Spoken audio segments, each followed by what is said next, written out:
By all appearances, Chris Aluka Berry is white, and that's only germane when you consider the thrust of his documentary photography, which he's devoted largely to telling the living stories of Black Appalachians. His intimate photos from within Black communities are only now collected in his first book, titled Affrilachia Testimonies. More than 100 photos are interspersed with poetry, along with Aluka's personal observations through the 6 years he spent making photos in the pockets of Black communities of Western North Carolina, Georgia, and Tennessee. A handful of these photos are on view in the upstairs gallery of the Madison County Arts Council building in downtown Marshall.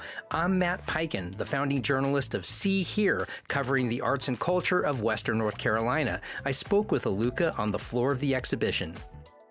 Aluka, thank you so much for joining me here today in this beautiful space at the Madison County Arts Council. You and I talked last week at the ribbon cutting. We had basically an interview conversation then, and you told me so many fascinating things, and I wished I was rolling tape then. But one of the things you told me before I want to get into your deeper backstory, you told me you have a Black father. Yeah. Yeah. Now, people who are listening to this podcast only, you are very white appearing, every bit as white appearing as I am. Frizzy dark hair that goes down almost to your shoulders. Mm-hmm. You don't appear Black. You have a Black father.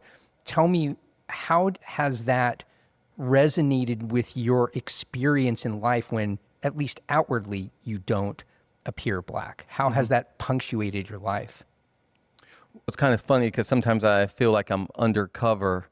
And it's interesting because in the Black communities, folks are used to, I can't tell you how many people I've met and they say, oh, I can see the Black in you. You look like my grandfather. You look like this person. So in the Black community, it's really well known, like all of these different shades. Now, of course, I do look white. But in the white community, a lot of folks know, unless you have certain characteristics, your hair is a certain way or something, then, oh, you must be white or you must be Italian or Greek or Latin, or people have thought I'm all kinds of things.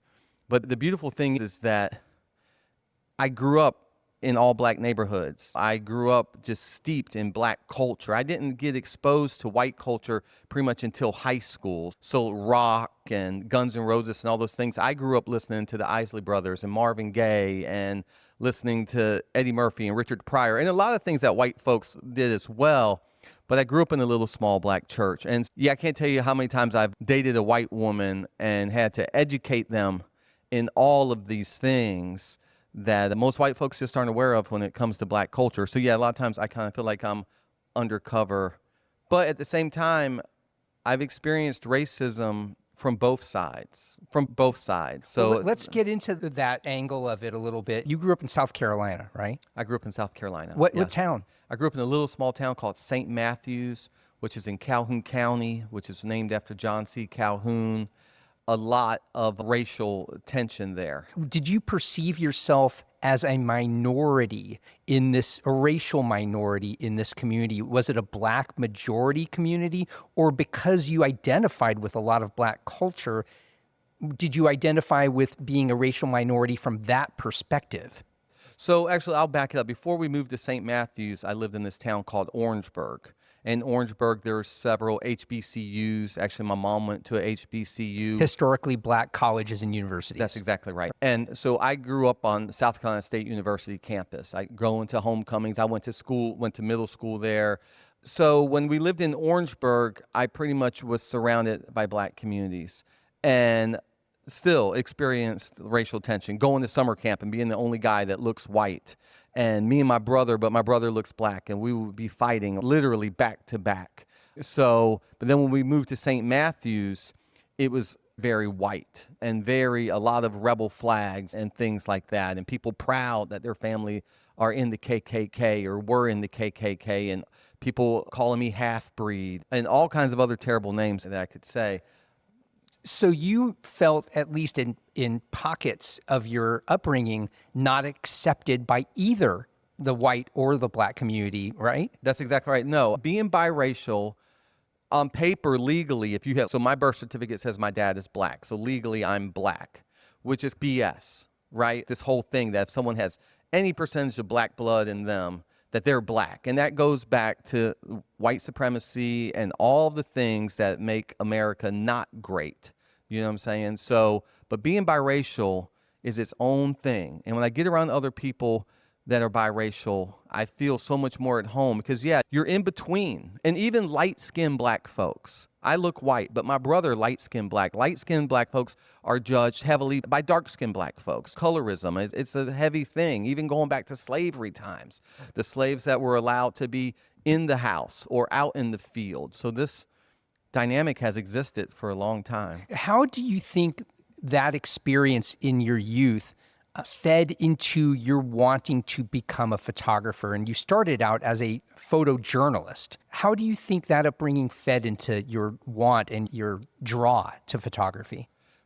I don't think my racial upbringing had much to do with me going into photography. First time I saw a camera, I was in middle school and it just looked like magic. But once I became a photographer and I worked at the state newspaper in Columbia, South Carolina for about 13 years, at one time was a really great newspaper for photography.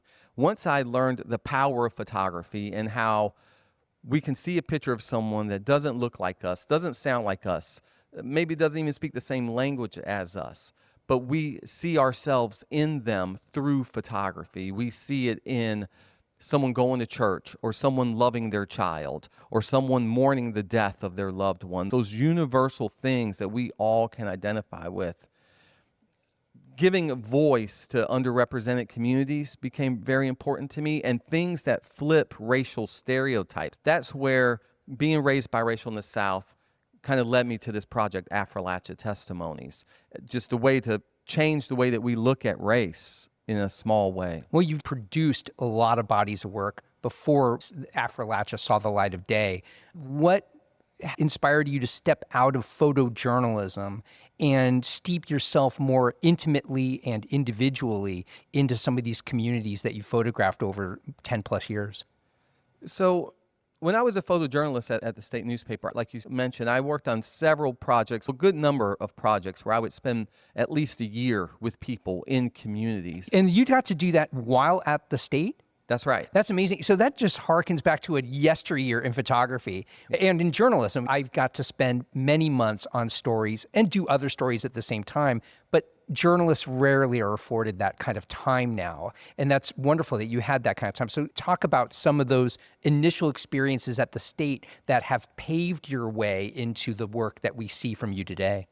I tell you what is amazing. I worked at the state newspaper making very little money, $35 an assignment, photographing the home gardens and the real estate. And I just worked my way up. I did that kind of stuff for about 5 or 6 years, and they would never give me a job at the newspaper because I didn't have a degree in photography. Everyone else had a degree. One year I won more awards than any of the staff photographers won. And then they started looking at me more seriously. And this gentleman named Al Anderson, who actually went on to be one of President Barack Obama's photo editors at the White House, he's the gentleman that hired me on full time. And I could go to Al, I could go to Chuck, and I could say, hey, I see this story over here. I want to go explore it. I had to shoot the football games. I had to shoot the politics. I had to shoot all the normal stuff that a journalist does. But I would go off on my own time and shoot these projects. And they wouldn't pay me overtime, but they would pay me with paid time off. So if I went and spent 10 hours on the peach farm, I could come back and get 10 hours off. So I did most of that work on my own time. But I just really fell in love with getting to know people. There's a photographer named Eugene Richards that was really well known for getting really close to people and spending a lot of time with them. And that had a huge influence on me.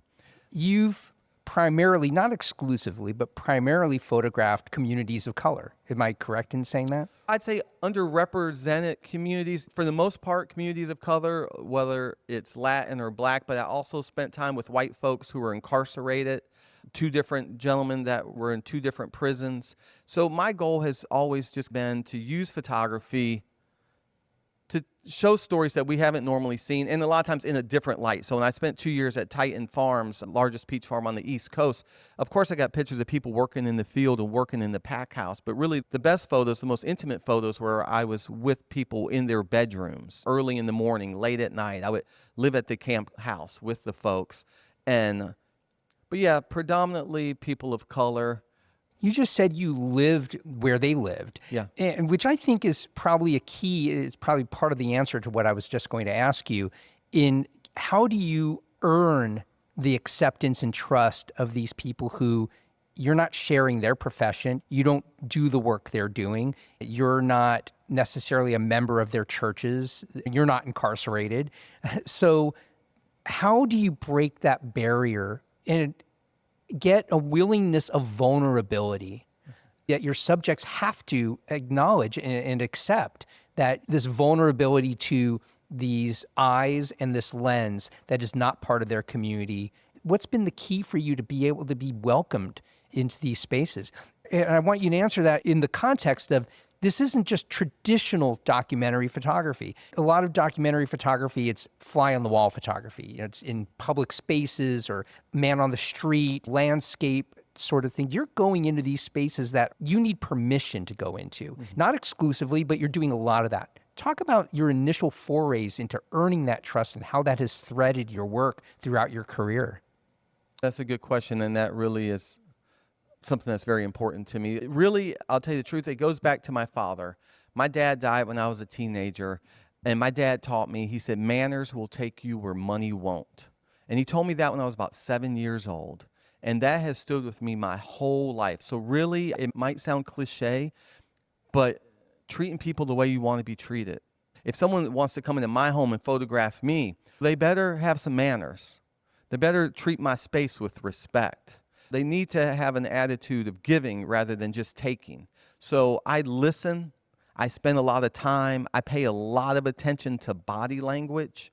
We speak through body language way more than we do with words. And that's a universal thing. You can pay attention regardless of the culture, what's going on with this person's body language. I ask a lot of questions. I take the lowest seat. I'll sit on the floor. I'm not trying to take the high seat. And I help. If I go to someone's house and they're in the middle of chopping some wood, hey man, can I help you move this wood? When I was with the peach farmers, I wasn't picking the peaches, but I was out in the fields with them all day long, sleeping. When you're sleeping in the same space and eating the same food, I've eaten a lot of things that, not in that situation, but that didn't taste good, and drank things that, but if someone offers you a gift, you accept it. So there's a whole psychology behind it, and really going back to treat others as you want them to treat you. If I can read someone's body language, I can tell they don't want their photograph made, then I'm not making their photograph. That's the thing. When I was a photojournalist, I shot after triple homicides happened. I photographed terrible things. The people didn't want to be photographed, but I had to come back with pictures. And the beautiful thing about doing this type of work is that I'm in control. I don't have an editor telling me what I can and can't do. It's between me and the people that let me in. So yeah, treating people with respect, and then spending a lot of time coming back, not just being a lot of times as a photojournalist, you just hop in somewhere, shoot something. Like when the flood happened here.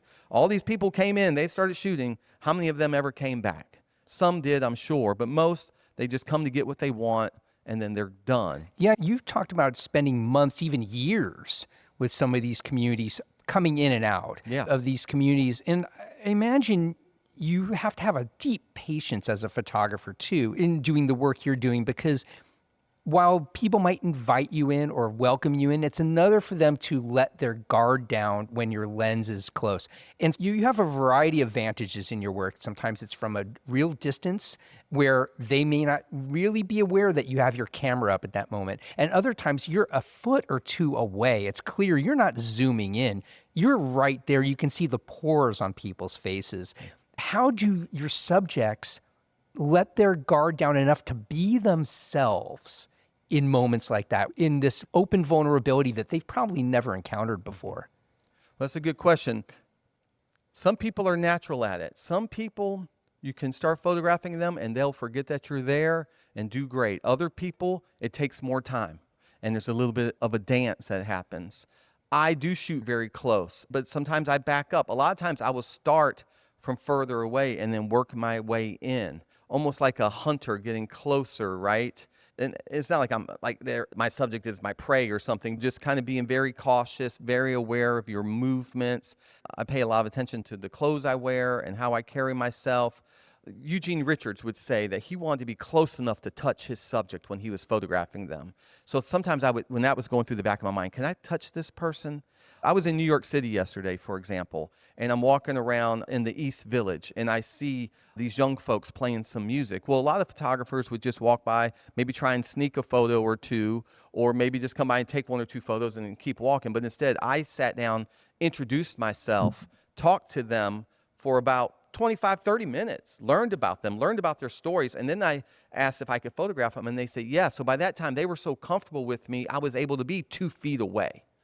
So it's like, sometimes you can build that trust real quick. I think people can hear it in the tone of my voice, making eye contact. My buddy was with me, and he was shooting too, and he's the kind of guy that stand back and kind of sneak photos here and there. And I was like, I'm much more comfortable going straight up to someone, tell them what I'm doing. And if they say, no, I don't want my picture made, then it's like, all right, cool. Especially in this era, I would think it's probably more challenging in this era of social media and gotcha videos that live on TikTok and Instagram and YouTube and other places, other spaces that have made your work probably more challenging because everybody has a camera now in their pocket and people are just shooting things that they hope will go viral because they're spectacle. Have you found that introducing yourself and doing the work you're doing today is more challenging than it was even 5 or 10 years ago? In some ways it is, because people are like, what are you going to do with this? Are you going to, da, da, da, da. And that's what these folks asked me yesterday. And I said, look, if I get a really nice photo, maybe it will go on Instagram, but I don't know. And I said, really, the odds of me getting something good enough in a little bit of time is really probably not going to happen. But I'll say, here's my card, here's my Instagram, I'll send you some photos. But in some ways it's helped because the younger generation is really used to being photographed because they've been photographed ever since they were born. So putting a camera in front of them, they're very comfortable. So yeah, it helps and it hurts. It just depends on the person. Yeah, Affrilachia, this is your first hardcover book, your first book. It is. That's really amazing considering the deep bodies of work that you've previously produced. Why did it take till now to produce a book of your work? That's a good question. There's a guy named Chuck Dye that's been my mentor for 25 years. And we looked at different projects that I've done in the past. And is this enough? And we're like photo book guys. There's some people that would do a photo book with 20 pictures, and that's great. And there's some amazing artists that do photo books with very limited number of images. But for me personally, I want it to have at least 50 strong photos, if not 100. Affrilachia Testimonies has about 120 of my photographs, and then vernacular photos I collected from people. But it was just having something of substance. There's so many books in the world. You really have to ask yourself, why am I putting this out there? Why are we going to waste more paper and more ink to put something out there that no one's going to read? So Testimonies, though, really felt like it needed to be out there because there's plenty of scholars and poets that have come before me and that are doing great work and that have written books. But as far as a photographer that has gone deep into communities and solely shown what life is like in the Black communities, this is the first photography book to ever do that. Which, you told me that the other day, and I was stunned to hear that because there's been some fantastic photography of Southern communities before. Why this is not manifested in a book previously is really interesting to me. I want to talk about how you drew the book out. There's a lot of ways you could have framed it. You could have gone town by town, state by state, theme by theme, religion or fishing or whatever it was. But you really jump around geographically, and I can't figure out why you've laid out the book as you have. And by the way, the book is interstitched with poetry, other writings, your observations, and you'll go from Georgia to Sylva, North Carolina, to Jonesboro, Tennessee, and back again, and all these different communities. Why did you do it that way? Yes, a great question. So when Chuck and I got together to lay everything out, yes, there's poetry by Kelly Elaine Navies. There's historical essays by Dr. Maya Serdam. There's oral histories from the elders that I interviewed, and then my narrations. And so we laid out all the photos on 3 or 4 tables. It took us about 3 nights, staying up till 4 in the morning. And we would just have a little piece of paper that would have the title of this poem or the title of this essay. And I'm a musician. My buddy Chuck is a musician. And a lot of folks look at photography, whether it's a gallery show like we have in here or a book, as a song. You want to have a rhythm. This book, first and foremost, is a photography book. Now, it has a little bit more text and a lot more history than in the most common photo books, which is straight photos. So if you look at the book, there's about 10 or 12 photos before you even get to the introduction. And that's because when Chuck and I were talking, he said, man, let's put the guitar solo at the beginning of the book. Everyone puts the guitar solo at the end. Let's hit them hard. Let's let them know this is a photography book. So if you look at the beginning of the book, like I said, there's about a dozen photos, and it introduces places. It introduces characters. You also have a map. And then, yes, Meredith Schaefer made this map for me, listing every space that I photographed, every community from Georgia through North Carolina to Tennessee. And so first we laid it out. All right, here's our guitar solo. And then there's the intro. And then we wanted to honor the elders. We wanted to honor the ancestors, the folks that came before us. So I had collected these historical photographs from people's homes. Then we laid those out to honor those people. And if you notice, every photo has the person's name and where they're from.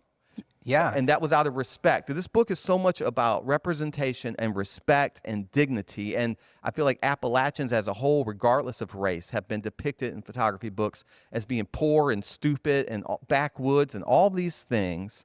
And black folks, of course, have been shown in all kinds of negative ways, right? So I just want to go completely against the grain on that. But as far as laying it out, if you notice, there is a little bit of order. You just have to really pay attention. There's a black and white landscape between different sections. And when you see that black and white landscape, I've noticed those landscapes. That's your dividers? those are my dividers. Okay. And then we did, when Maya wrote an essay, we put a few photos to give you some context. But we really I wanted people to not just have a straight narration. To me, a straight narration is just really boring, like a story that's just beginning, middle, and end. Like, how much cooler is it when you watch a movie and there's a flashback where it starts with the end? You can think about so many amazing directors that do that. So that's what we were thinking. We really wanted this to be an art piece. And someone even told me, the publisher said, this is a historical artifact steeped in artistic blah, blah, blah. You mentioned there's 110 photos in this book, right? There's more than 110. I think I personally have about 120 photos that I made. And then there are about 15 historical photographs. Out of how many photos did you sift through to come through your 120 plus? Like 10,000? I started this project in 16. We started laying it out in 21, 22. I made the last photos in 22. So, yeah, at least 10,000. That's crazy. And I'm amazed you were able to do that in 3 or 4 nights as you described the process. Some of these photos are just one-offs and observational. Others you really steeped in and spent time with certain people. And I want to talk about that a little bit. There's William Tank Howard, this gentleman in Silva you spent some time with. Why him? What was it about his story visually and otherwise that drew you? When I started Testimonies, the first day I started shooting, Easter Sunday 2016, I met this woman named May Louise Allen. And I was supposed to come back in a month and do an interview with her and spend time with her. And she died 3 weeks later. And then I found out that, oh yeah, people are dying all the time and entire communities are disappearing. So next time I went to the mountains, my whole goal was I've got to interview the elders. I've got to spend time with the elders before they die. So Tank was one of the elders in that community. And Tank was also a musician. I was trying to find people that were holding on to some of the old time traditions, which was really hard to find. Like people playing music and people growing crops and people making things. Did he play music for you? He did play music for me. And I have some photos of him playing his guitar and doing all those different things. But Tank has got a little bit of memory loss and he was forgetting some of the chords. And it just didn't sound as good as it probably did when he was younger. Yeah, of course. Did you record any of that? Oh, I have everything recorded. I have archives and archives of recordings. And there's an oral history in the book of Tank talking about walking through the woods and a panther jumping out of a tree and knocking him down. So yeah, Tank was one of the elders. One of the stories I think really typifies or epitomizes what you bring to these projects and the welcoming that people bring to you. You were invited by the son of Reverend Billy Joe Jenkins to come to Andrews to photograph his funeral. I thought that was really fascinating that you, again, white appearing, you obviously had elicited such deep trust with this family that they invited you to shoot his funeral. Has that happened to you before? Or had that kind of invitation happen to you? And I don't know, how did you process that and then come to that assignment? Yeah, that has funerals photographed. Maybe not hiring a photographer, but a lot of times people take pictures by the casket with their loved ones. It's a very common thing. I had met Reverend Jenkins in Andrews, North Carolina. And then I had met his grandson in White County, Georgia. And then I met his son in Georgia. And I just kind of became part of the family. And as far as my skin tone, Several of the Jenkins men are married to white women. Many of their children are biracial. And that's another thing I found in almost every black community I photographed in. There's a lot of biracial marriages and a lot of biracial children. So it's really common because the black communities are so small. Like when I tell people that I'm mixed or biracial, immediate, oh yeah, you look like my son, you look like my cousin. It was kind of like that. Also, I would think because of that observation that you've made, that it's easy for me and others on the outside to say, this is a barrier for you, to assume it's a barrier. You're saying it's a lot more common than people realize, and that at least from inside those communities, they don't put up the barriers that we might assume they put up. That's exactly right. Think about it. Black folks have been in these mountains for hundreds of years, but have been in the minority, right? A very small percentage of the population. So getting along well with their white neighbors is also part of that culture. It's not like there's such a big black culture that folks don't have to deal with white folks. It's not that at all. So white folks and black folks in the mountains have been getting along really well for a long time. But at the same time, there's plenty of stories of people not getting along. Well, obviously, that's the history. There's always ignorant people, but there have been good white folks in these mountains for as long as there have been bad white folks in these mountains. You spent a lot of time in what I didn't know about this community, the Texana community of Murphy. Where did this community and others get its name? Was it church-centered? How did Texana come to Murphy? Texana got its name from a young lady named Texas McClellan. And there's an essay in the book about it. Maya and I went through a lot of oral histories and did some oral histories in the Texana community. And there's a woman named Lakeisha Blunt, and Texana is one of her ancestors. And the way that the story was told to us is that the McClellans were a mixed race of people in the late 1800s that were black, Cherokee, and Irish. They were living on Cherokee land, and they were being pushed off of the land. And according to Lakeisha, it was from racial tension that the Cherokee were being pressured by the whites to disassociate themselves with black folks and mixed race folks. So they sent out their 16-year-old daughter, Texas McClellan, to go scout a new location for the family to go to. They found this mountaintop outside of Murphy, North Carolina, and one by one, people started moving there, and it became the largest black community in western North Carolina outside of Asheville. They had 3 grocery stores. They had a mortician. People traded crops and livestock. And so that particular community was named after this young lady, Texas McClellan. I would imagine, given that it's in the hollers of North Carolina, though, was it deeply segregated? Was the population of Texana not accepted? And was it not integrated at all into Murphy proper? The way I understand it is that a lot of people came down off of the mountain to work in Murphy, doing the only jobs that were available at the time, housekeeping and hard labor and different things like that. But the way that it was told to me is that during the Jim Crow era, that the folks in the Texana community didn't have to rely on white folks as much. They had everything that they needed to survive for the most part. Of course, sugar and coffee and things like that you'd have to go to town for. And there's other communities that I've heard about like that. They would call them freedom colonies, these different communities that sprung up after emancipation. Have you found that in the work that you did in all these different pockets, is there still black community life in those pockets? Or do you find that you were photographing in real time as these communities are evaporating? Both. I've seen communities evaporate and the land be bought up. We all know this is coveted land. Regardless of what race you are, if your family's owned land here for a long time, there's plenty of people that want to buy it from you. So it's both. There are black communities that have disappeared that I've seen in this very short period of time. I've been working on this for 10 years. And there's other black communities that are getting larger. For example, Charleston, West Virginia, which is more of an urban space, has a really strong black community, and more black folks are moving there. But for the most part, the communities are getting smaller. What I've seen in my experience is that there's a family and they have however many children. And then when the parents die, the children get the land. But many of the children have moved away for better jobs, better education, all those different things, right? Because regardless of your race, it's hard to find work in these mountains. Then those people don't live here anymore. They're not tied to the land. So then they sell that land. So this family had 50 acres of land and they have 5 kids and each kid got 10 acres and then slowly they just sell it off. Back in the day, there were plenty of stories of people having their land taken from them, like corruption, like terrible corruption, and the black folks couldn't go to the white police to help them or justice system because it wasn't there to help them. But now what I'm seeing happening in the black communities is the same thing that I'm seeing happen in some of the poorer white communities, that times are tough and people have moved away. And when granddaddy and grandmama die, we're going to sell that land. Yeah. You won a Guggenheim Fellowship this year, which is amazing. It's very difficult and competitive fellowship. And what are you doing with that fellowship, at least in a creative, artistic, professional sense? Is there anything that the fellowship has opened up for you that you're taking on? Well, first of all, so with the fellowship, what I pitched to Guggenheim, and I've been trying for 10 years to get this Guggenheim, so I tried 5 times in 10 years, finally got it. I am expanding this work. This work covers Georgia, North Carolina, Tennessee. I'm expanding into West Virginia.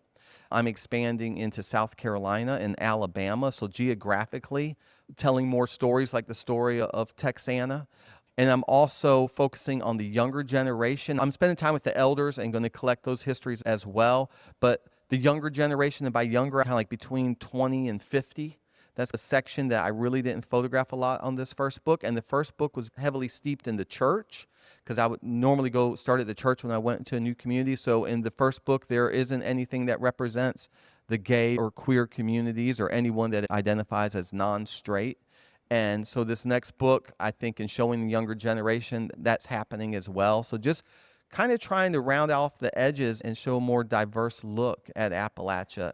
You mentioned that you had tried 5 times applying for the Guggenheim before you landed a Guggenheim Fellowship. And I thought that also was really symbolic of how you've waged your career, that very persistent and working it. You're not just doing this kind of work, or at least up to this point, you've done a lot of commercial work to pay the bills. How have you threaded or wedded together that kind of photography and that kind of career and hustling to build a freelance career while giving yourself the time necessary to do this kind of work? I used to think I was going to call my website the Aluka Hustle, because I tell you what, man, when I was a kid, my parents split up and single mom, we were on welfare and all that stuff, man, I would go to the grocery store and buy soda, like the 25-cent sodas, and take them to school and sell them. I would get cigarettes and chewing tobacco and take it to school and sell it out of the back of my book bag. And then when I started freelancing at the newspaper, at the state newspaper, I freelanced for so many years. I was freelancing. I was working as a waiter at a comedy club. I was working as a part-time mortgage consultant, and I was assembling gym furniture and being a stagehand. And then when I got staff on the newspaper for that 7-8 years I was on staff, that's the only time in my life where I just had a paycheck and someone paid me. It's also, I made the least amount of money I'd ever made just doing this one thing. And then when the newspapers crumbled and everyone got laid off, I moved to Atlanta. And once again, there I was freelancing. I was a photo editor at CNN. I was working for New York Times and Wall Street Journal and Chicago Tribune and LA Times and all this stuff. And then I started doing corporate work. There was this quote by this famous photographer named Joe McNally. And he said something like, "You've got to swallow hard. Go make yourself some living, some money so you can eat. Then go feed your soul." And he said, freelance is like a patchwork quilt, but you can do it. And that was on my office desk for the longest time. You can do it. And it was just like, man, I always felt like I got to go do this BS so I can do what I care about. Because, yeah, I've done corporate events for, just the other day I was photographing the president of Delta, and a few months ago I was photographing Jeff Bezos, and then before that I was photographing Kevin Hart and Shaquille O'Neal. But then yesterday I was photographing a little wedding over in Tennessee. And I was telling you last week, my biggest money maker is I do Santa Claus photography at a country club down in Atlanta. So swallowing your pride, look, man, if the job pays, I'll do it. I have a camera, I will work. And now Affrilachia Testimonies, Affrilachia Generation, some of the other photo projects, that's where my heart is. That's what I love. I was in New York City, like I said yesterday, because this book is in an exhibit at the International Center of Photography. What's funny is, man, you see all these photographers or artists and they post all these things and you think, oh, that's their life. That's how they're paying their bills. Most people are doing all this other stuff so they can put food on the table, man. And yeah, people think I'm making money off of this book. No, I make about $2 when the book sells for $50. I make about $2. But yeah, hustling, brother, and just try and keep going, you know. Well, we'll be looking for the Aluka hustle well into the rest of the year in 2027. Thanks so much for all your time, Aluka, and I look forward to all your work that you have coming forward. Man, thanks for having me. And Awesome. I look forward to listening to more of your podcasts. Thanks so much, man. Yeah. Thanks so much to Chris Aluka Berry for today's conversation and for this amazing body of work. Some of the Affrilachia Testimonies exhibition is on view now through July at the Madison County Arts Council building in downtown Marshall. And you can check out a broader spectrum of his work at alukastorytellingphotography.com. And this podcast is part of the soft launch for See Here, my new journalism platform for Western North Carolina. There'll be video, audio, written stories, and you can subscribe for free to catch it all at seeherewnc.com. Till the next time I see you here, I'm Matt Peiken.